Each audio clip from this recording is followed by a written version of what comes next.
Like the difference between a dog and a wolf is just thousands of years of breeding. It's the same animal. Which is wild. My dog Marshall. Have you ever met Marshall? Sweetest fucking animal that's ever existed. All he wants to do is love everybody. Oh no, I did meet him once at the old studio. Everybody's his friend. But he's an ancestor of a wolf. They've turned him into this thing through thousands of years of breeding. Is that what just they're doing like they're trying to do to men? Exactly. That's what they're trying to do. Where's to men. Andrew Tate when you need him? Yes, that's like this toxic femininity shit, or masculinity. Toxic femininity is right. That was a Freudian slip. But toxic masculinity, what that means is like, oh, you mean the men who carved the world. Yes, now you don't need them. So now you want to get rid of them. But you do need them. You just don't think you need them because you don't need them right now. And then Russia has them, and China is making them more... China's making them more masculine. So then what do we do? Like, how do we recognize this trait? Okay, we want to make life more... We want to make life more palatable for everyone, right? But sometimes you need some badass motherfuckers to do the things that a lot of people don't want to do.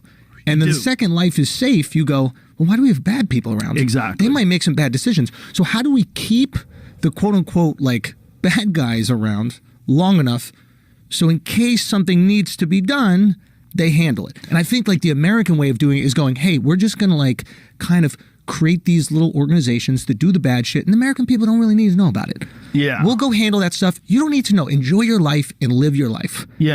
And we'll make sure everything is cozy and cool, and then you're not voting for the guy that does the bad thing. It's kind of like a nice system. It's a very good system for creating innovation, right? Because you leave people and the opportunity. Comfort. But you leave people the opportunity to go and do other things. But it also is an opportunity for people to be unrealistic about the world. Like Israelis are very realistic about the world. They have to be. They have to be. Yeah. And they also have mandatory military service. Yes. And there's a lot of people that have said that if America had mandatory military service, you'd have a lot more patriotism, a lot more people who understand like the role that the American military plays in the world. And that, the American military has done some fucking terrible things. Skin in the game. Every single military organization that has ever existed in history. That had the power to. Yes. That's the thing. Like, if you don't have power, you can't say what you would or wouldn't do with that power. It's hard. Like, if you really look at like the American power structure and the benevolence attached to it, like that to me is like the most impressive thing about like a George Washington stuff. Like, you could have ran it back. Everybody loves you. You could just continue to be the new king, if you will. Right, like Putin has done in Russia. And he's supported.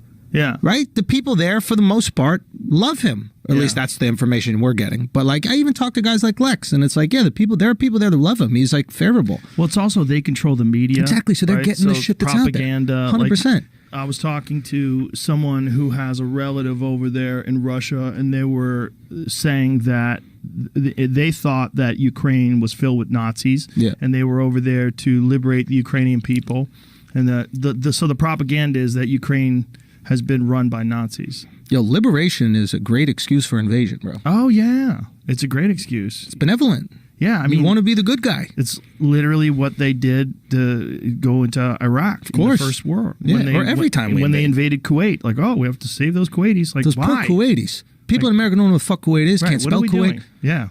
But I wonder if...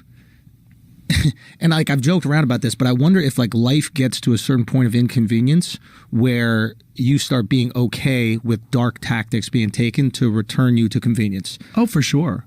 You know what I mean? Yeah, once things get ugly, then you're more than happy to have the military go and do awful shit. It's not the military. It's like, I got a lady in my building, right, who's like, she's kind of like a Karen, right?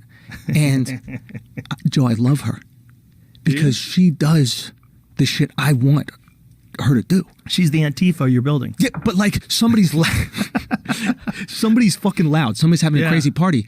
I know Danielle's got it. Like, I don't gotta call nobody. I might send a text like, Danielle, are you hearing this? Already on it. So it's like, that's my CIA. Do you know what I'm saying? Like, she's your Antifa. Or Antifa or whatever the organization is. Like the second the gas prices are too high, all of a sudden weapons of mass destruction, or the second anything is about to be inconvenient, there's the group that goes and does it, and then I don't have to feel weird like I snitched on the person in the elevator. I just get to sit and smile. That's, I think, the American or like the Western experience. We're removed from the things we would feel guilty about. Like, even in America, we all say, like, to everybody around the world, like, oh, yeah, we hate that they did that thing with their weapons of mass destruction. It's disgusting what they did in Iraq. We like $3 gas. Right. That's nice for us.